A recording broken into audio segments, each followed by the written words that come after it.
ऐ ईमान वालों, ज्यादा गुमान करने से बचो। गुमान करना, कुछ भी सोचना किसी के भी मुतालिक, इसकी लिमिट्स हैं। और खास तौर पर मोमिनीन के लिए किस तरह से सोचे, ऐसा नहीं है कि तुम अपनी अकल के पर्दों को या अपने दिमाग के घोड़े को दौड़ाते रहो, जो चाहे मन में आए जिसके बारे में सब सोचते रहो। कुरान ने तो इस पर पाबंदी लगाई, ऐ ईमान वालों, ज्यादा गुमान करने से बचो। वला तजस्ससु, और किसी की टोह में मत लगे रहो। तजस्सुस किसको कहते हैं? जासूसी करना। कौन कहां जा रहा है, कहां से आ रहा है, इसके घर में कितने लोग हैं, किस वक्त इनके घर में क्या क्या होता है, तुम्हें उसके बारे में अल्लाह ने हुक्म नहीं दिया। लेकिन भाइयों की टोह में लगे रहना बहुत बड़ा गुनाह है, गुनाह कबीरा में है। वला यग़्तब बअदुकुम बअदा, और आयत का तीसरा हिस्सा है, और अपने भाइयों की गैर मौजूदगी में उनकी गीबत ना करो, उनके खिलाफ बातें ना करो। और रब ताला फरमाता, क्या तुम में से कोई ये पसंद करता है कि अपने मरे हुए भाई का गोश्त खाए? जो गीबत करता है गोया कि वो अपने मरे हुए भाई का कच्चा गोश्त खाता है। और गीबत के मुतालिक बहुत सारे लोगों को ऐसा लगता है, अरे मैं तो पीठ पीछे क्या सामने मुंह पे भी यही बोल सकता हूं। ये बातें जो कहते हैं, गीबत का मतलब ये नहीं है कि सिर्फ पीठ के पीछे बोलना, मुंह के सामने भी ऐसी चीज बोलना जो उसको बुरी लगे, वो गीबत है, वो भी हराम है। ये तीन चीजें इस आयत के अंदर है। एक बदगुमानी करना, दूसरे जासूसी करना, और तीसरे गीबत करना। इसके ऊपर अगर मैं गुफ्तगू करूं बहुत तवील हो जाएगा, लेकिन ये पूरे मुआशरे के लिए जहर हिलाहल है, जहर कातिल है। यहां से सोसाइटियां टूट जाती हैं, रिश्ते खत्म होने लगते हैं। बदगुमानी करना, शक करना, ये एक उसी की किस्म है। जन इसको अरबी में कहा गया है गुमान, यानी किसी के मुतालिक गुमान करना। देखे, दुनिया में जो चीज दिख रही है जरूरी नहीं है कि वो वैसी ही हो। हर चमकने वाली चीज हीरा नहीं होती, और हर काली दिखने वाली चीज कोयला भी नहीं होती। दोनों में बड़ा फर्क है। हकीकत कुछ और हो सकती है, लेकिन बगैर किसी तहकीक के या बगैर तुम्हें यकीन के गुमान कर लेना, ये तुम्हें बहुत बड़े गुनाह में ले जाएगा, बहुत बड़े गुनाह में। अब गुमान की किस्में भी मैं आपको बताऊंगा, उससे कबल मैं आपको बताऊं सैयदना जुनैद बगदादी रदी अल्लाह ताला अन्हु, जो सैयदुत ताइफा है, वलियों के सरदार हैं, अपने जमाने के कुतुब, घर में बैठे हुए थे। बड़े आप घर से भी मालदार थे, बहुत सारे लोग अपनी जरूरत लेकर के आते थे। दोपहर का वक्त था, एक मांगने वाला आपके दरवाजे पर आया, आपको जो देना था वो दे देते, लेकिन आपने उसको खैरात देने के वक्त दिल में ये सोचा कि हट्टा कट्टा आदमी है, कमाकर खा सकता है, इसको ये बुरी लत कहां से पड़ गई, ये कैसा आदमी है। बहरहाल उसको जो खैरात देनी थी दे दिया, वो बंदा चला गया, खैरात लेकर चला गया। अब वापस आप अपने घर आए, और जैसे ही आप आए नींद लग गई, आप सो गए। आपके सोने के बाद आपने ख्वाब देखा कि मैदान महशर कायम हो चुका है, हिसाब किताब हो रहा है, लोगों में नफ्सा नफ्सी का हाल है, फरिश्ते कुछ को पकड़ कर ले जा रहे हैं, कुछ का हिसाब कर रहे हैं। और जब हजरत जुनैद बगदादी का नंबर आया तो दो फरिश्ते बहुत बड़ी थाल लेकर के आए, जिसमें कच्चा गोश्त था और खून टपक रहा था। जुनैद बगदादी से कहा गया कि ये लो, इसको खाओ। तो हजरत जुनैद बगदादी ने कहा कि क्या मुझे नहीं जानते, मैं जुनैद हूं, मैंने ऐसा कौन सा गुनाह किया कि मुझे इसकी सजा ये दी जा रही है? फरिश्तों ने कहा, ऐ जुनैद, क्या अपने मोमिन भाई के बारे में आज दिन में आपने बुरा गुमान नहीं किया? जो आपके दरवाजे पर आया उसके मुतालिक आपने बदगुमानी नहीं की? तो हजरत जुनैद बगदादी रज़ियल्लाहु ताला अन्हु बिछक करके उठ गए, खौफ के मारे नींद खुल गई। और उसके बाद बेकरारी इतनी आई कि हाँ, मैंने तो गुमान उसके मुतालिक गलत किया था। थोड़ा सा ऐसा भी नहीं है कि वो चोर है, डकैत है, डाकू है, ये भी नहीं। सिर्फ इतना सोचा था कि हट्टा कट्टा आदमी है, मांगता क्यों है। हज़रत जुनैद बगदादी अपने घर से निकले उस फकीर को ढूंढने के लिए कि जो मेरे घर आया था। और उसके बाद ढूंढते हुए उसके पास पहुंच गए। जा करके उससे माफी तलब की। कहा कि आज तू जो घर पर आया था, मैंने तेरे मुतालिक ये गुमान किया था कि तू हट्टा कट्टा आदमी है और मांग कर खा रहा है। तो उसके बाद उस शख्स ने जो जवाब दिया वो हैरत में था। मेरे अजीजों, ना वो फकीर था, ना ही वो कोई कमजोर और मजबूर था, बल्कि अल्लाह के एक वली थे जो उनके इम्तिहान के लिए आए हुए थे। हज़रत जुनैद बगदादी रज़ियल्लाहु ताला अन्हु को उससे ज्यादा माल उन्होंने लौटाया और कहा, ऐ जुनैद, तेरे मकामात को अगर कोई चीज खत्म करती है तो मोमिनीन के मुतालिक बदगुमानी कर। अगर तू आज यहाँ ना आता तो तेरे मकामात रोक दिए जाते। आगे तुम न मारिफत और तरीकत के रास्ते पर बढ़ सकते, क्योंकि ये मर्ज है, ये बीमारी है। इस बीमारी ने तो हमारे मुआशरे को खराब किया हुआ है। बदगुमानी से बचो। यहां तक के लोगों ने बहुत जल्दी अपने दिमाग पर यकीन करके फैसले भी ले लिए हैं। आप मिसाल के तौर पर किसी घर से कोई निकल रहा है और आपने फौरन ये गुमान कर लिया कि ये इस घर में बदकारी करने के लिए गया था। आपकी नेगेटिविटी जो जहन में थी, आपने गुमान किया और उस पर यकीन की मोहर भी लगा दी।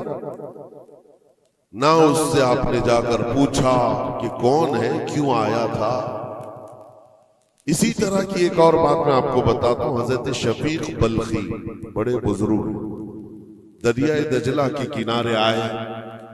देखा कि एक मर्द, एक नौजवान है, औरत को गोद में सुलाया हुआ है दरिया के किनारे, और शराब की बोतल हाथ में लिए बैठा है। इस तरह का माहौल तो बगदाद का नहीं था, पर्दे का माहौल था, इस्लामी माहौल था। लेकिन खुले आम कोई दरियाए दजला के किनारे इस तरह बैठे और वो भी औलिया की नजर पड़े तो उनके लिए तो बहुत हैरत की बात थी। हजरत शफीक बल्खी ने देखा, कहा, हाय अफसोस, जमाना कहां आ गया। लोग खुले आम औरतों को लेकर बाहर सोने में बाहर मजे करने लग गए और खुले आम अब शराब भी पी जाने लगी। शराब भी पी जा रही है, खुद भी पी रहा है, उस औरत को गोद में थोड़ा थोड़ा सा पिला भी रहा है।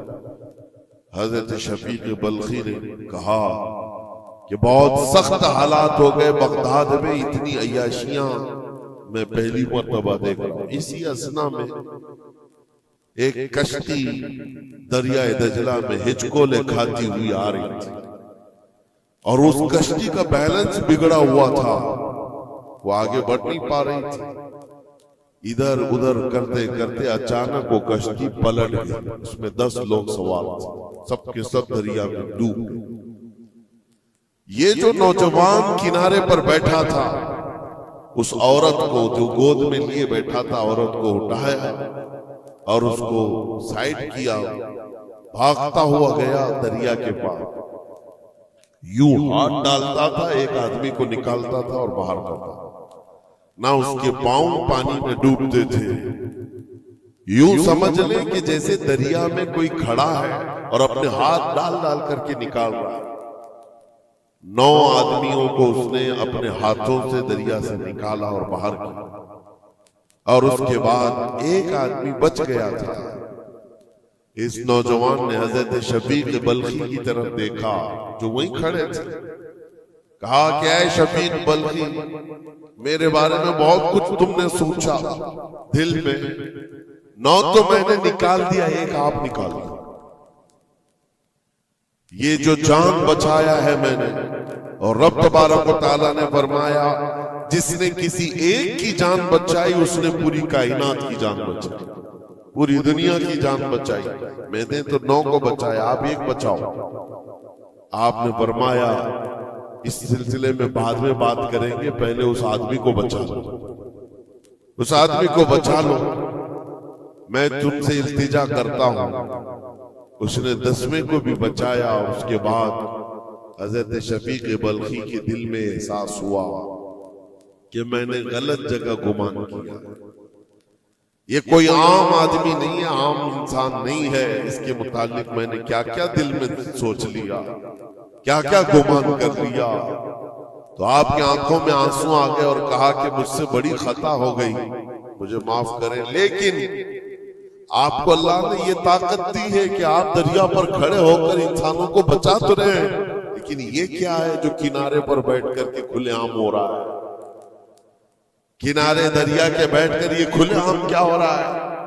उस नौजवान ने कहा शफीक बल्खी, ये भी मैं बताता हूं, वो गोद में पड़ी हुई औरत कोई आम औरत नहीं, मेरी माजूर माँ है, बीमार है, और उसको दरिया के किनारे लाने का हकीमों ने हुक्म दिया। और मेरे हाथ में जो बोतल है ये दवा की बोतल है, उसको हर आधे घंटे पर पिलाया जाता है। मैं भी पीता हूं और मेरी माँ को पिलाता हूं। सिर्फ इलाज की गर्ज से मैं यहां पर बैठा हुआ हूं।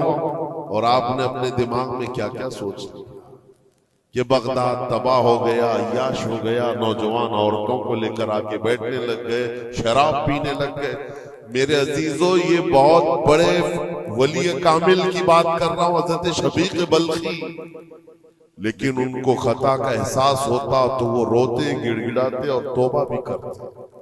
हमारे तो हालात ऐसे हैं कि हमने तो बिल्डिंगें बना ली अपने गुमान पर, इमारतें बना ली, फलां के मुतालिक ऐसे ऐसे मामलात हैं, और उसी पर हम इमारतें बनाना शुरू कर देते हैं, जबकि हमारे पास यकीन के लिए एक दलील भी नहीं होती। मेरे अजीजों, बदगुमानी से बचने के लिए कुरान कहता है, या अय्युहल्लज़ीना आमनू इज्तनिबू कसीरम मिनज़्ज़न, ऐ ईमान वालों ज्यादा गुमान करने से बचो, हराम है और कबीरा गुनाह है।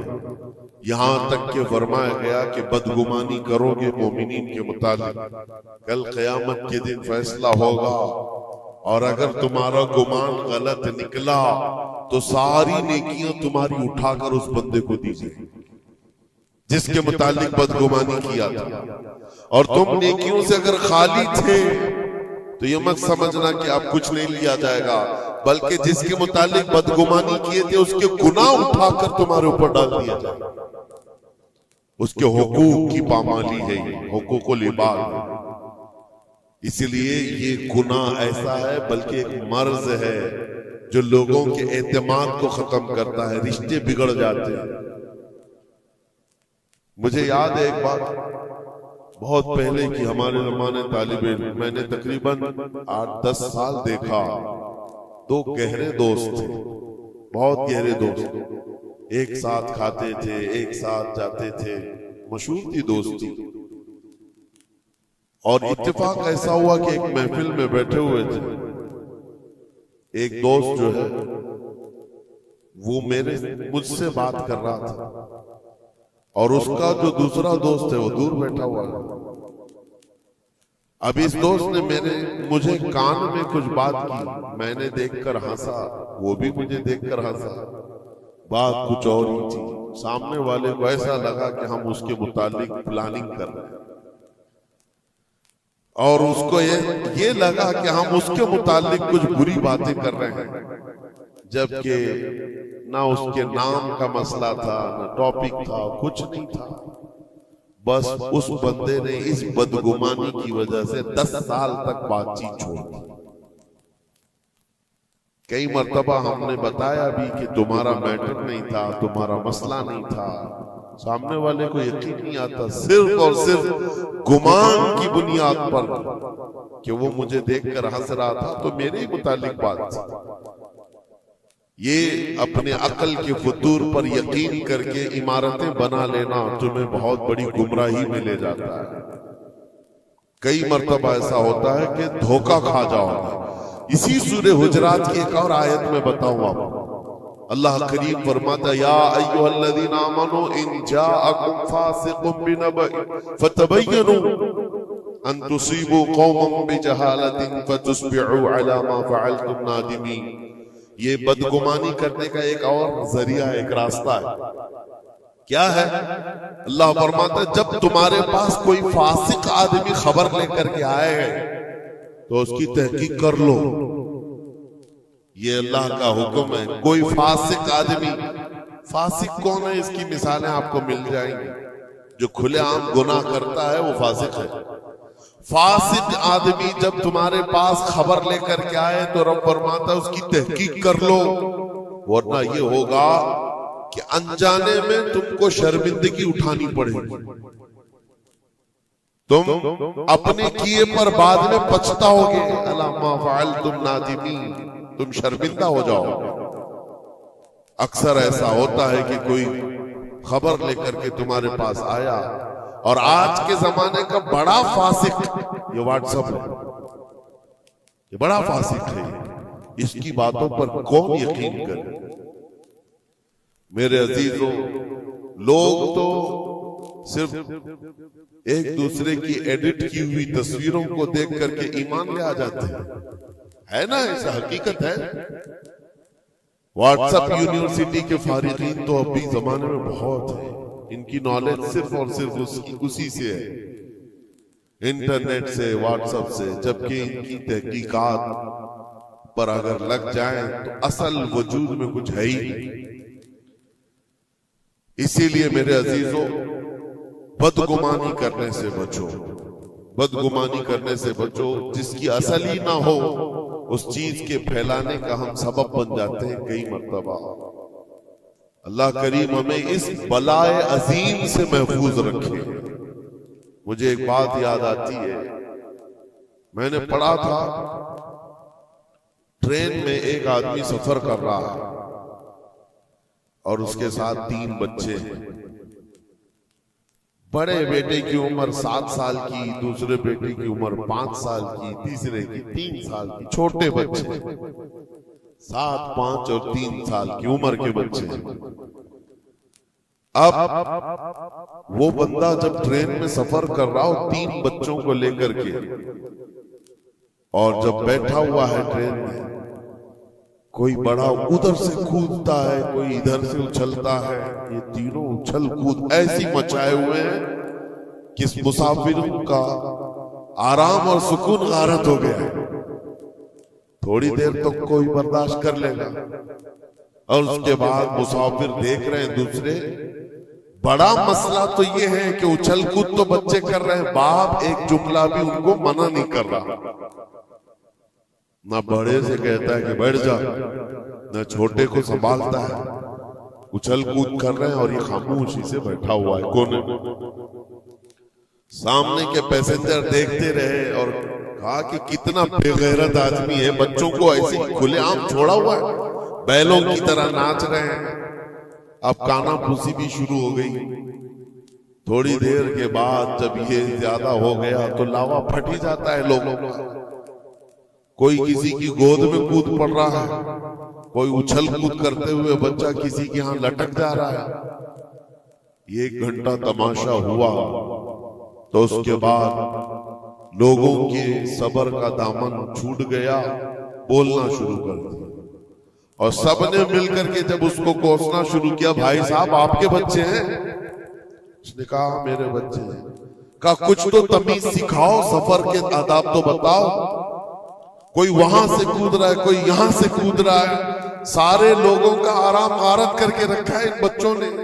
आप बाप हैं, आपको तमीज नहीं आती, आपको तरबियत का अंदाज नहीं मालूम। सबकी डांट डपट सुनता रहा और उसके बाद थोड़ी देर के बाद भुर्राई हुई आवाज निकली, उसकी दर्द भरी आवाज निकली। कहा, मैं इनको तरबियत अच्छी तरह से देता हूं, तमीज भी है सब, लेकिन मसला ये है कि आज ही सुबह इनकी मां, मेरी बीवी का घर में इंतकाल हो चुका है। वो मैके गई हुई थी, ये बच्चे मेरे पास थे। मुझे सुबह खबर आई है इनकी मां का अचानक दौरा पड़ने से इंतकाल हो चुका। मैंने अभी तक इन बच्चों को बताया नहीं कि इनकी मां का इंतकाल हुआ। ये जितना उछल कूद कर रहे हैं, खेल रहे हैं, अभी घर पहुंचेंगे तो इनकी सारी खुशियां खत्म हो जाएंगी। ये अपनी मां की मुर्दा लाश को देखेंगे तो सारा उछल कूद चला जाएगा। बस मैं इसलिए इनको इतनी देर के लिए छोड़ा था कि जितनी देर खुशी मना सके मना ले, फिर जिंदगी भर इनको मां को खोने का एहसास तो सताता ही रहेगा।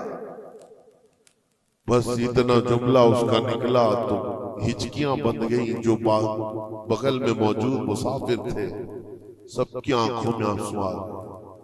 अब कोई बच्चे को उठाता चूमता था, कोई उसको गोद में उठा रहा है।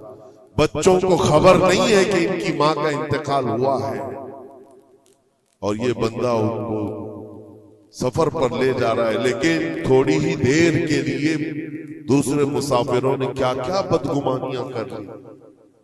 मेरे अजीजों, किसकी जिंदगी में क्या चल रहा है आपको खबर नहीं है। कई लोगों की जिंदगियों में समंदर मौजें मार रहा है, और आप उसे देख करके न जाने बेगैरत समझ लेते हैं, कभी उसको बदतमीज समझ लेते हैं। ये बदगुमानियां हैं जो बंदे को यहां तक ले आती है। और बदगुमानी करने का एक तरीका ये भी है कि हज़रत इमाम राजी फरमाते, बंदा बसा औकात काफिर भी हो जाता है, कुफ्र तक चला जाता है बंदा, क्योंकि गुमान पर अगर यकीन करने लग जाए। इसलिए बचो इन चीजों से। और मोमिनों की इज्जत को पामाल करना ये आसान नहीं है। सिर्फ और सिर्फ मैंने कई मर्तबा देखा है, उड़ती उड़ती खबरें आती हैं तो हम उस पर यकीन करने के करीब हो जाते हैं। अल्लाह हमें भी इसकी हिदायत दे। ये बहुत बारीक चीज है जिससे बचना नामुमकिन नहीं तो मुश्किल जरूर है। मेरे अजीजों, इससे बचने का एक तरीका ये है, बंदा ये सोच ले कि मुझे रब ताला ने इस दुनिया में किस लिए भेजा है। सबका हिसाब किताब लिखने के लिए भेजा है। सारे लोगों का अमाल नामा मुझे देख पूछा जाएगा कयामत के दिन, फलां क्या करता था, फलां क्या करता था। जब मुझे रब ताला ने इसका मुकल्लफ ही नहीं बनाया तो खामखा दूसरों की जिंदगियों में क्यों दखल अंदाजी करूं, क्यों लोगों के मुतालिक गुमान पाल करके बैठो। आपको इस रुए जमीन पर जो भेजा गया वो अल्लाह ने अपनी इबादत के लिए भेजा है, अपनी रजा के लिए। हम उसकी रजा तो हासिल ना कर सके, उसकी इबादत में कामिल हो नहीं सके, और दूसरों के अयूब पर हम लोगों ने अपनी पूरी एनर्जी खर्च करना शुरू कर दी। अजीजा ने गिरामी वक़ार, ये पुरफितन दौर ऐसा है। अब मैं जो किस्में बता रहा था जन की, देखें बसा औकात बंदे से बंदे का गुमान अपनी जगह पर। आप मेरे बारे में क्या सोचते हैं मुझे मालूम नहीं, मैं आपके बारे में क्या सोचता हूं वो आपको भी नहीं मालूम। ये तो बंदों का गुमान है, लेकिन बंदा रब से जो गुमान रखता है ये भी बहुत बड़ा मसला है, बहुत बड़ा मसला है। इसको आसान मत समझे। ये दिमाग के घोड़े जब दौड़ते हैं इस पर कंट्रोल भी तो नहीं होता है, कहां तक जाएंगे गुमान। मुस्लिम शरीफ की हदीस है, मेरे आका सल्लल्लाहु तआला अलैहि वसल्लम फरमाते हैं, शैतान तुम्हारे पास आता है गुमान के रास्ते से। तुम सोचने लगते हो आसमान को किसने बनाया, ये सोच ही तो है।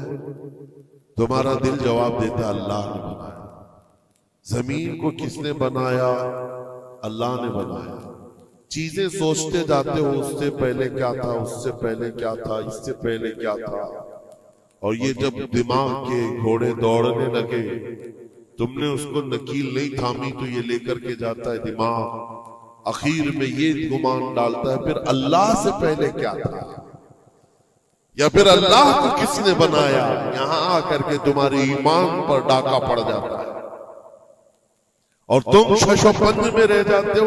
खुद से अगर कुछ सोचकर फैसला कर लिया कि अल्लाह के पहले ऐसा था या अल्लाह ऐसा था, नाउज़ बिल्लाह, तो कुफ्र हो गए। एक गुमान के रास्तों को आजाद छोड़ने का हुक्म नहीं दिया गया है।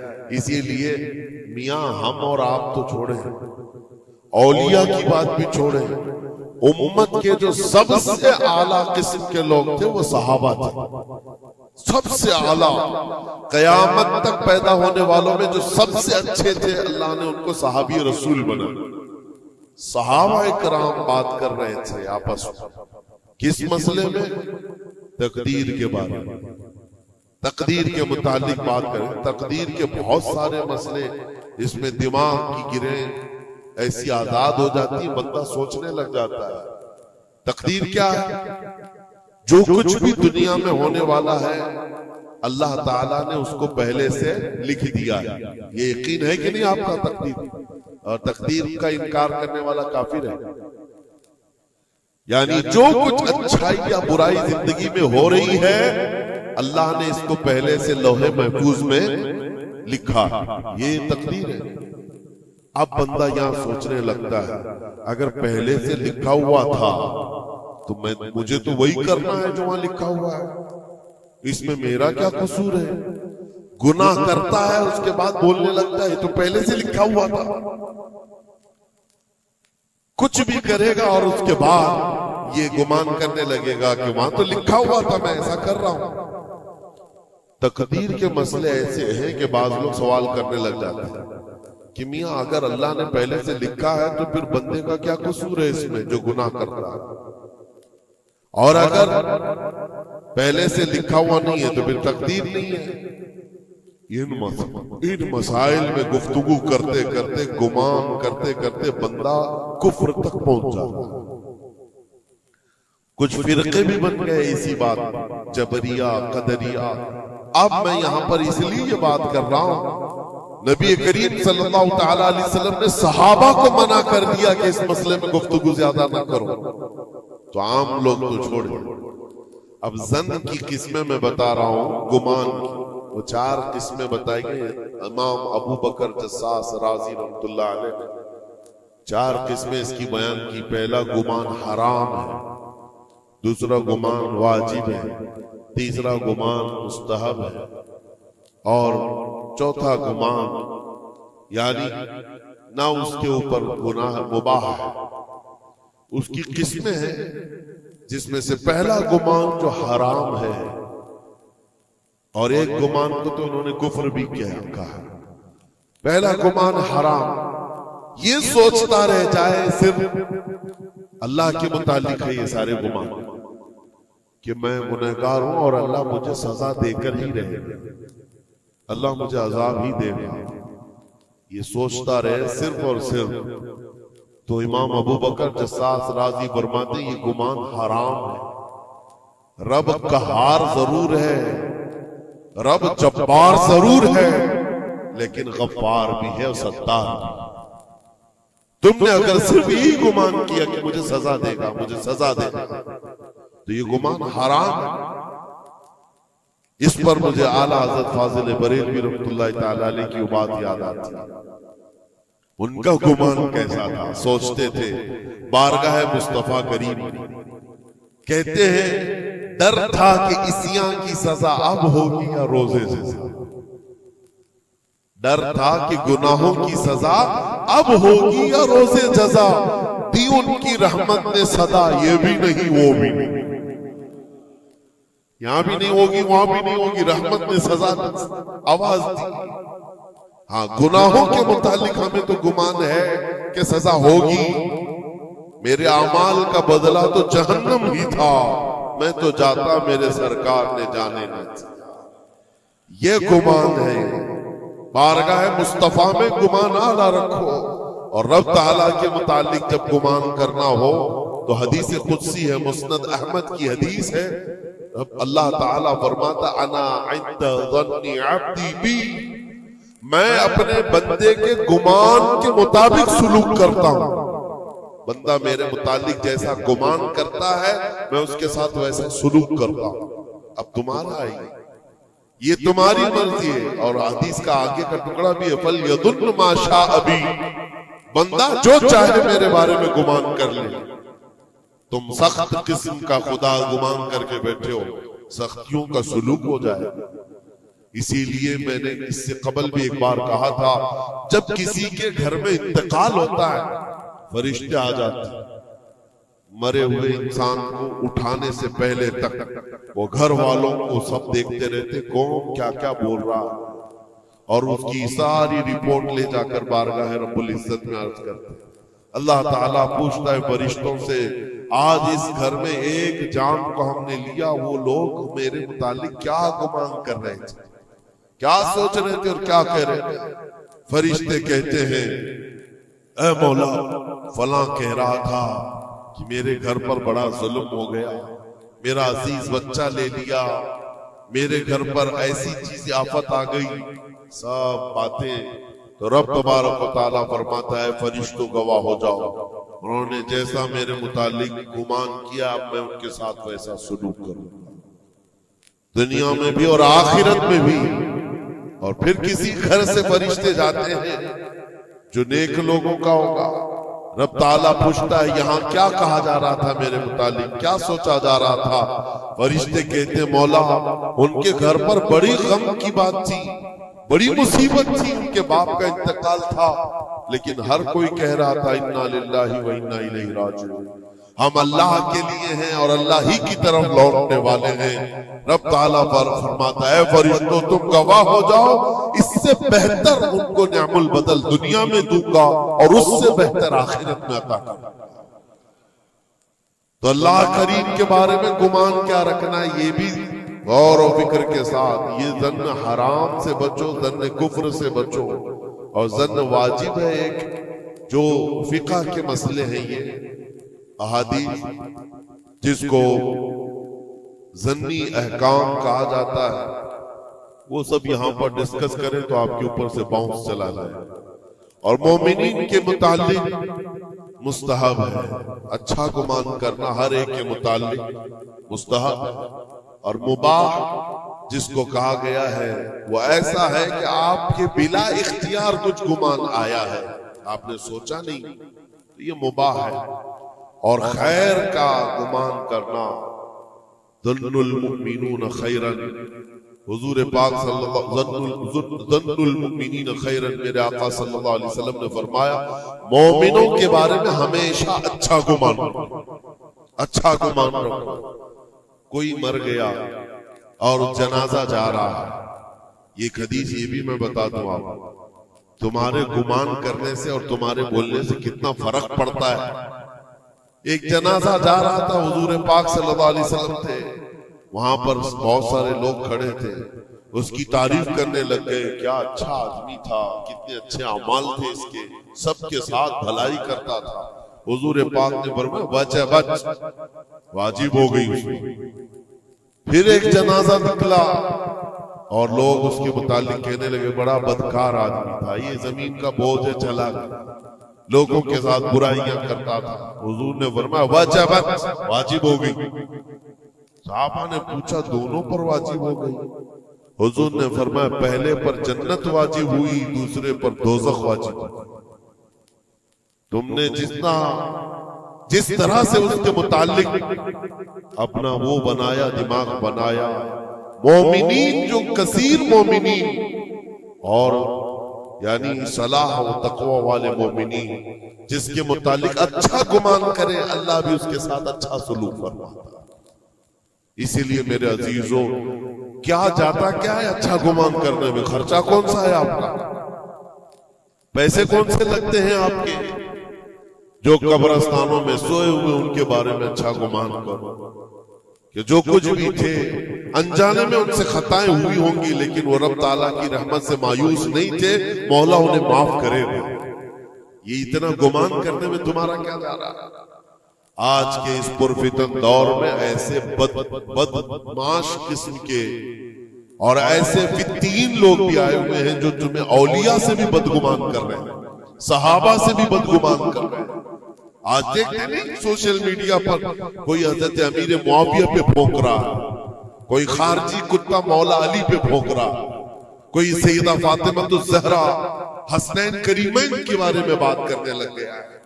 ना तुम्हारा जमाना है, ना तुमने उनको देखा है, सिर्फ उड़ती हुई खबरें आई तो तुमने यहां से गुमान बना लिया, फला बागी था, फला हद से ज्यादा करने वाला था।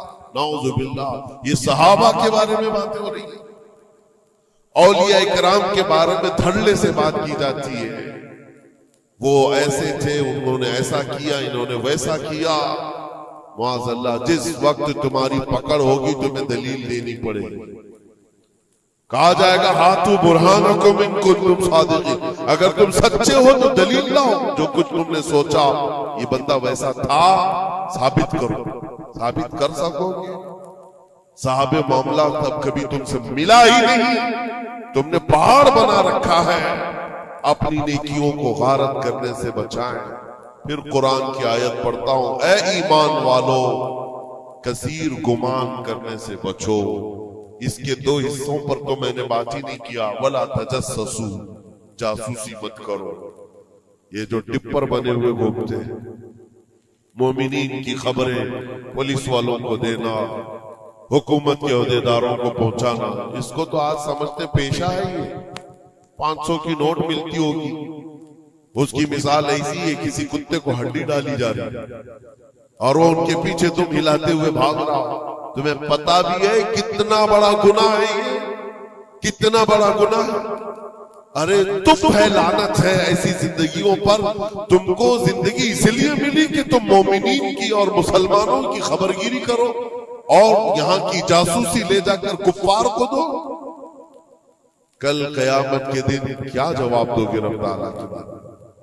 रब तबारक व तआला के उन बंदों के मुतालिक जो उसे अल्लाह पुकारते हैं, तुम इनकी खबरें ले जाकर उन कुफ्फार और मुशरिकीन को देना चाहते हो जो हमारी जान के प्यासे हैं।